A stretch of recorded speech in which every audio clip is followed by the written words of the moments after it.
How do we get folks to think big, to see that there's huge world out here of possibilities, unlimited possibilities, to actually dream in black? Well, that's what the folks at AT&T are doing with their hashtag HBCU Unlimited initiative, which focuses on black culture and pride. And when it comes to HBCUs, oftentimes we'll hear about the bands of fraternities and sororities and other aspects of black HBCU life. But we chose to go a different route. We wanted to focus on HBCU professors who are doing innovative work and expanding the horizons of their students. I teach at Bowie State University Intro to Biology for majors and non-majors, General Genetics for majors, Heredity for majors and non-majors, and freshman and senior seminars. My research is around aging skeletal muscle. I am by trade a human geneticist, but my research is aging skeletal muscle, and then I mentor students because I want them to be better than I was and to have a role plan and not have to make the same mistakes. All right, so when you say aging, so what is your focus? What are you trying to do with your research? So as you get older, you lose muscle mass and strength. So I want them to live longer, healthier lives. So I want to increase health span, not just lifespan. So that means, well, actually around the age of 30, aging of your skeletal muscle takes place. But it's not until 50 to 70 that you actually see the results of it. So I want to extend that period so that people aren't actually experiencing sarcopenia, which is the aging of skeletal muscle, till their 70s or 80s, so that they'll have healthier years and not just longer unhealthy years. So when you say you begin to see it at 50, okay, so I turned 50 2 weeks ago. Okay. So what are you looking for? What are you looking? Your muscle mass is going to be smaller. So if I looked at your muscles under a microscope, your cells start to shrink. Okay. And then they start to get weaker. And that's what you would. Some folks, they jump on the treadmill, jump on the elliptical, or is it a matter of, no, you should be lifting weights? So the jury is out on that one, but just keep moving. All of the above, whatever you're comfortable with, whatever you're willing to do as you get older, I would say do it. You're going to lose the muscle mass. It's a matter of slowing down how much you're going to lose as you get older. So even elite athletes and people who've trained for years still experience sarcopenia, but it's going to be at a lower rate than someone who doesn't do, who's not an elite athlete. Yeah. Okay. Where did you decide to say, this is what I want to do? Like what, I mean, so like you were sitting around as a child going, you know what? That's an old person. And look how, you know, they can barely lift things up. You know what? I'm going to try to figure out how to ensure they have more muscle at 68. It just happened. So as a child, I wanted to be a pediatrician. Okay. But once I got into school and I realized medicine or science, I went the science route. I loved research. And I was applying to grad school because I wanted to grow organs to be able to transplant them into people who needed them. But once I got to Johns Hopkins and I rotated in labs, so I've seen some of the stem cell labs and I wasn't so fond of them. And then I met a skeletal muscle biologist and I liked him as a person and then I liked the research. So at the time we started with Duchenne's muscular dystrophy and it was cool, and then he got offered some money to look at skeletal muscle aging. So I looked at skeletal muscle aging because my project wasn't working. And that's when I fell in love with aging. And so when you so for you, I mean, being a black woman, I mean, you're looking at the possibilities. You're dreaming about those possibilities, and so that has to be exciting to sit there and go, ooh, that worked. Okay, now we got to figure out, can that work somewhere else, and then break this whole thing apart. So this is sort of like a constant puzzle. It is. It is. But that's the joy of science. Like, we don't even know everything that we don't know. So there's always going to be something new to discover, something new to investigate. And I think that's why it helps that I came back to HBCU to hopefully train other young black scientists to go out into the field and study new things. And it also because there's not a lot of scientists who study diseases that affect African Americans or even have African Americans as subjects to see things that ails us. So if we can motivate the younger generation, maybe we'll see changes in that. Is it important for you to get your students to, again, to think beyond even what they know and to understand, is to dream bigger and say, look, this is possible for you to do this, for you to be a scientist, for you to discover new things, for you to discover new treatments. And not just somehow think that it's reserved for somebody who doesn't look like you. That's exactly why I'm here. So I came back to HBCU so I would be an example for them. I was a first generation college student. I didn't know how to navigate. I didn't know what I didn't know. And in fact, I almost didn't go to school because I couldn't find a cosigner. So it's like to be here and have my story as an example for them, something tangible that they can obtain to be, does drive me. Today's generation aren't necessarily as inquisitive as we were.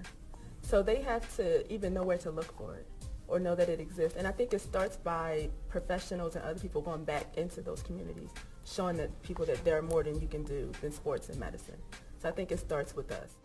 For more information, go to www.att.com/dream-in-black.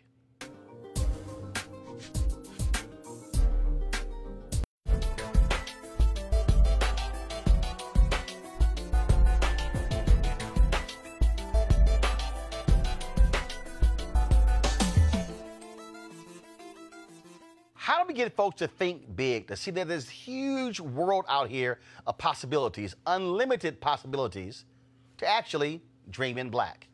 Well, that's what the folks at AT&T are doing with their hashtag HBCU Unlimited initiative, which focuses on black culture and pride.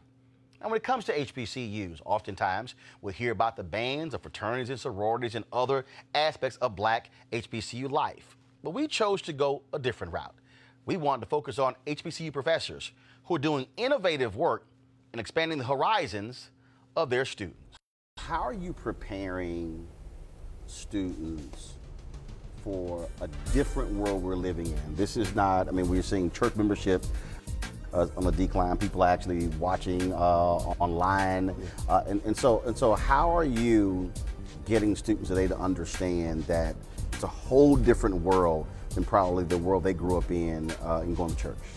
What we're doing is we're really training the next generation of religious and faith leaders, not only for congregations but also for communities. We recognize that not everyone coming to seminary may find themselves within a congregation, but there are individuals who come to seminary who want to go out in different walks and different paths in their ministry. We provide that type of education that translates not only across churches but across broader swaths of society. And that is deep built into what this institution is. How are you making sure these students are thinking as broad as possible so they can understand all the possibilities, as opposed to, oh, church, this is the only one pulpit, model. this is the only way you do it? So what we do at the Proctor School is make sure that we pair up our students with dynamic and diverse ministry partners that are not only in churches but also throughout all sectors of society. You can find our seminarians at Richmond Hill right here in Richmond, Virginia, a center that's dedicated to bringing peace to the city.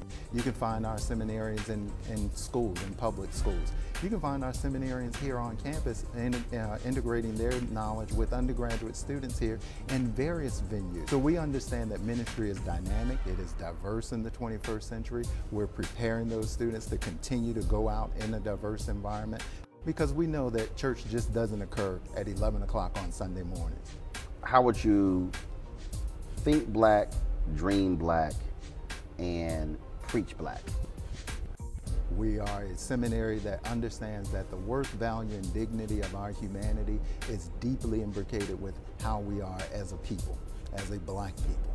That blackness imbues itself not just in the color of our skin, but in the ways in which we understand and cognate God in the world, the same God that has continued God's journey with us across these centuries to ensure that we are still fighting for freedom and justice in the world, and the same God who affirms our dignity and the variety and depth and diversity of our black culture and our black humanity. That's the beautiful thing about the Proctor School. It doesn't see anything, it doesn't see blackness as pathological. It doesn't see blackness as something that's antithetical. It doesn't see blackness as something that is just marginal. It is who we are. When we look at the image of God, when we talk about the Imago Dei, when we are made in the image of God, God made us in God's image. And our blackness, our culture, our heritage, and our history is part and parcel of that divine gift of who we are as a people. So your district name is one of the seminaries changing the world. What does that mean, and how does it feel being recognized as one of those critically important seminaries? I think it affirms what we're doing as our mission. It affirms what we've done since the founding of this institution in 1865 and the founding of the seminary, formerly as the Graduate School of Religion in 1941. It affirms the vision that we have of providing a prophetic message and prophetic leaders dedicated to going out into the world to transforming the world. It also affirms that we've built an infrastructure, that our curriculum, the ways in which we offer scholarships to our students, the ways in which we offer co-curricular activities. We take students to Africa each and every year to ensure they're connecting with the continent and also connecting with our diasporic brothers and sisters in the Americas.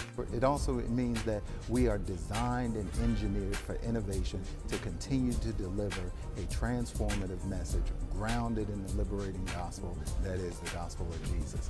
So what it does do is it affirms us institutionally, it affirms us holistically, and it affirms a vision of a seminary dedicated to going out and living out the message of the gospel in the world in a way that is unapologetic, in a way that is contemporary, a way that is affirmative of black people, black history, and black culture, and in a way that welcomes everyone everyone to not only this seminary, but everyone to a transformed world where we're all valued for who we are, not in spite of our differences, but because of our differences.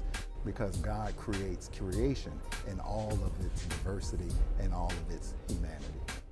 For more information on the AT&T HBCU Unlimited initiative, please go to att.com/dream in black.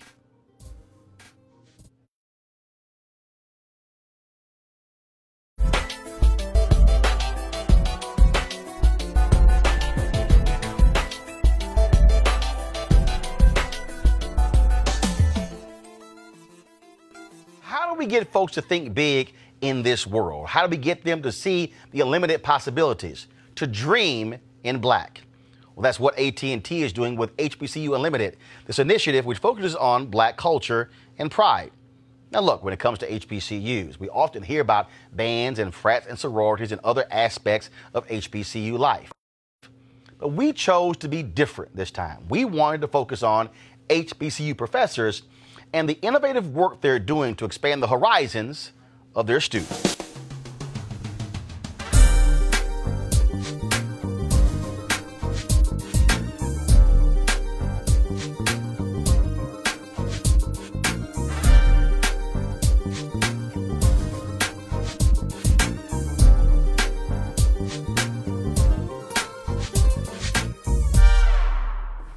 Dr. Cornegay.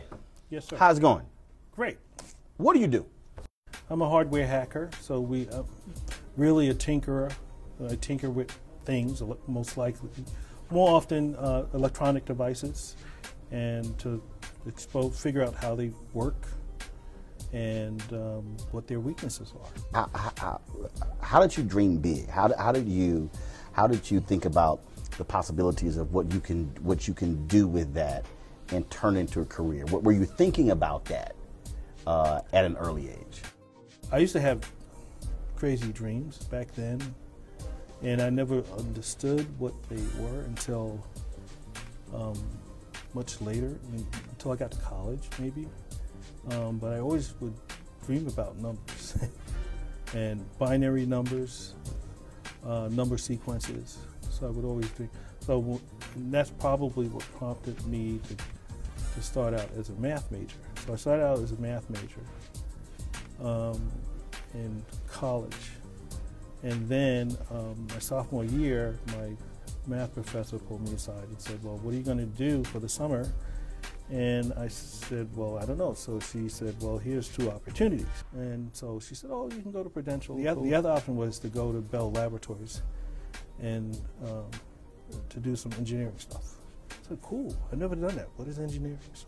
So it was officially called engineering, but for you growing up, it was called tinkering. Yes, yes, yes. And so you go to Bell Laboratory? Yes, I did. I went to AT&T Bell Laboratories. What was it about it that sort of just blew you away? That caused you to say, oh man, there are no limits here. That I could this thing could go anywhere. It was a number of things. It was the place, the energy of the place,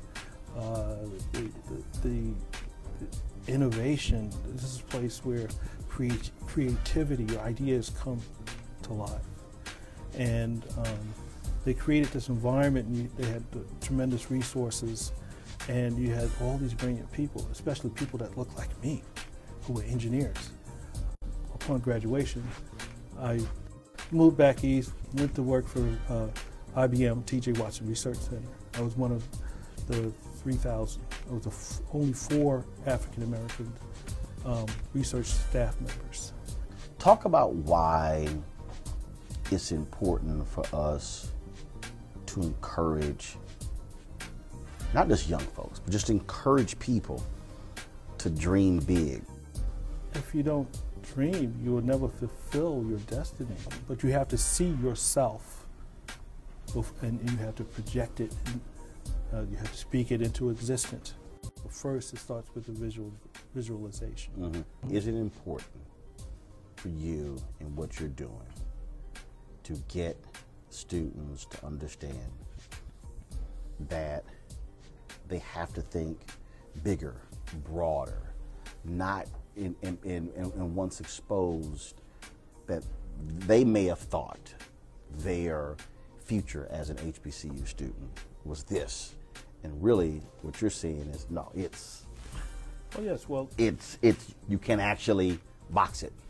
the next Mark Zuckerberg is going to come from Morgan State University from this lab.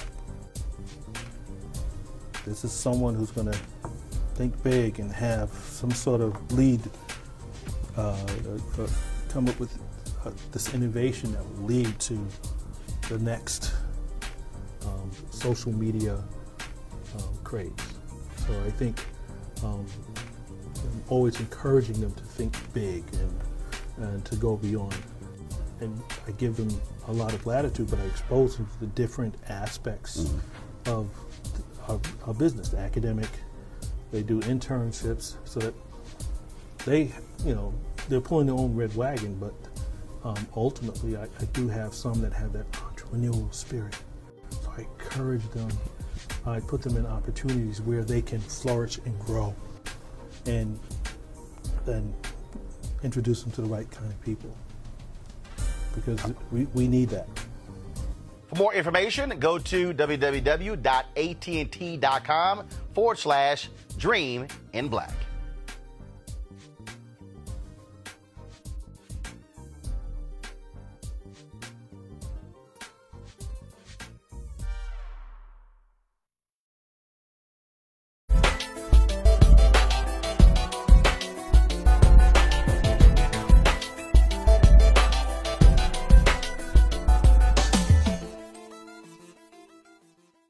So how do we get folks to think big in this world? How do we get them to see the unlimited possibilities, to dream in black?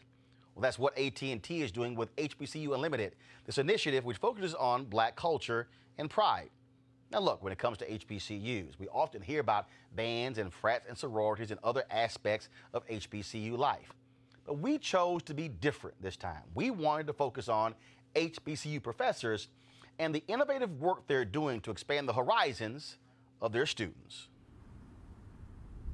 All right, Dr. Gathinji, so this is your third HBCU, and there are a lot of people who, if you say farming, oh my goodness, they thinking you gotta have tons of acres, but it's an increasing number of people who are focused on urban agriculture. So explain what urban agriculture means. Urban agriculture is any kind of agriculture growing of fruits, vegetables that happens within the city environment. Okay. There's nothing different other than the locality. So that's what we call urban agriculture. And so what we're seeing is obviously with food deserts, but also people who want to grow their own stuff, we're seeing an increase of folks who are doing this, who are focused on urban agriculture. Yes, with the population increasing in the city metropolitan, there's a need to feed those people to address the challenges of food desert. Here we show a demonstration of what you can do with more acreages. What you see on my left side here are called the raised bed gardens. We use intensive way of gardening, put some good soil with rich compost, and it can produce tons and tons of vegetables. What kind of stuff could somebody grow if you're living in an inner city and you want to create your own urban garden, your own urban farm? You can grow all kinds of vegetables. As you can see with this demonstration, you can grow kale, collard, mustard green, carrots, onions. It's pretty much anything that you can grow. And as you can see here, this fall crop, winter garden. You can actually come back and grow the summer vegetables. You can grow tomatoes, lettuce, zucchini, and name it. And so, again, when we think about really what you're talking about, really you have unlimited possibilities in terms of what you want to be able to do. Yes, sir. Because in the thought process before was, oh my goodness, I'm living in the city, I'm living in the inner city, I got concrete all around me, there's no way I can do this. But we're now seeing a growing number of people who are focused on this, and a growing number of African Americans who are doing it. Yeah, yes, sir. Yeah, and again, we mentioned about the food desert. Those are places that people don't have good access to fresh vegetables. So you can actually solve the problem by having backyard gardens, front yard gardens, patio gardens over there. I'm sure you've had students at some of these HBCUs, And when you said, hey, let's talk about urban agriculture, they said, man, I am not trying to be out there in the fields farming. Yes. And so how have you gotten them to dream bigger, to think bigger, and to not have a limited view of agriculture as somehow it's just being on some big wide open farm somewhere on a tractor? Okay, we want those students to come over here. First of all, learning how to do it is the first step. If you come here and you see actually the possibility that we have here, we are telling them you don't have to have tons of acreage of farm to do gardening, to do farming. You can actually do it in a small acreage situation. So you fully expect us over the next 5 to 10 years to see a boom of urban agriculture? Yeah, it's growing, and we also teach a class for students and other people from the community, Sustainable Urban Ag Certificate Program, and the numbers have been growing over years. So they come over here, they do the hands-on, they do some intensive classes, they participate over here. We send them to go work with other gardeners and farmers out there, and the numbers are still growing. Okay. For more information, go to www.att.com/dream-in-black. You want to check out Roland Martin Unfiltered? YouTube.com/Roland S. Martin. And subscribe to our YouTube channel. There's only one daily digital show out here that keeps it black and keep it real. It's Roland Martin Unfiltered. See that name right there? Roland Martin Unfiltered. Like, share, and subscribe to our YouTube channel. That's youtube.com/Roland S. Martin. And don't forget to turn on your notifications so when we go live, you'll know it. You want to support Roland Martin Unfiltered? Be sure to join our Bring the Funk fan club. Every dollar that you give to us supports our daily digital show. There's only one daily digital show out here that keeps it black and keep it real. It's Roland Martin Unfiltered. Support the Roland Martin Unfiltered daily digital show by going to RolandMartinUnfiltered.com. Our goal is to get 20,000 of our fans contributing $50 each for the whole year. You can make this possible. RolandMartinUnfiltered.com. There's only one daily digital show out here that keeps it black and keep it real. It's Roland Martin Unfiltered. Because guess what? We come back live January 3rd. The blackest show on all of digital, cable, and broadcast. See that name right there? Roland Martin Unfiltered. Hello. Y'all want some of this? YouTube.com/Roland S. Martin. And don't forget to turn on your notifications. There's only one show out here, folks, in the digital world that's focused on you. Because here's the piece. I ain't afraid of Fox News. Come back live January 3rd.